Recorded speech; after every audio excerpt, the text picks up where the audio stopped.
Stop ಮಾಡಿ. Hello guys, ಇವತ್ತು ಎಂತ ಅಂತ ಹೇಳಿದ್ರೆ ನಮ್ಮ ಮನೆಯಲ್ಲಿ ಪತ್ರೊಡೆ ಮಾಡ್ತಿದ್ದಾರೆ. ಈಗ ಪತ್ರೊಡೆ ಸೀಸನ್ ನಡೀತುಂಟು. ಪತ್ರೊಡೆ ಎರಡು ಕೆಸದಲ್ಲಿ ಮಾಡ್ತಾರೆ. ಒಂದು ಮರ ಕೆಸ, ಒಂದು ಕರಿ ಕೆಸ, ಇನ್ನೊಂದು ಬರ್ತದೆ ಕಾಟ್ ಕೆಸ. ಅದರಲ್ಲಿ ಮಾಡುವುದಿಲ್ಲ.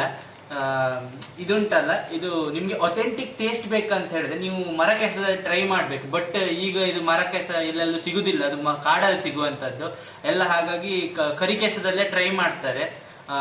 ನಿಮಗೆ ಅಥೆಂಟಿಕ್ ಟೇಸ್ಟ್ ಬೇಕಂತ ಹೇಳಿದ್ರೆ ನೀವು ಇದು ಮರ ಕೆಸದಲ್ಲೇ ಟ್ರೈ ಮಾಡಬೇಕು, ಒಳ್ಳೆ ಬರ್ತದೆ. ಇದು ಕಾಡಲ್ಲಿ ಸಿಗುವುದರಿಂದಾಗಿ ಯಾರು ಸಹ ಕರಿ ಕೆಸನ್ನ ಪ್ರಿಫರ್ ಮಾಡ್ತಾರೆ. ಸೊ ನಮ್ಮ ಮನೆಯಲ್ಲಿ ನಾನು ಮೊನ್ನೆ ಹೆಬ್ರಿಗೆ ಹೋಗಿದ್ದೆ, ಹಾಗಾಗಿ ನನಗೆ ಈ ಮರ ಕೆಸ ಸಿಕ್ತು. ಸ್ವಲ್ಪ ಕಾಡಿಗೆ ಹೋಗಿದ್ದೆ, ನೋಡಿ ಇದು ಮರ ಕೆಸ ಸಿಕ್ಕಿದೆ. ಈ ಥರ ಇರ್ತದೆ ಮರ ಕೆಸ.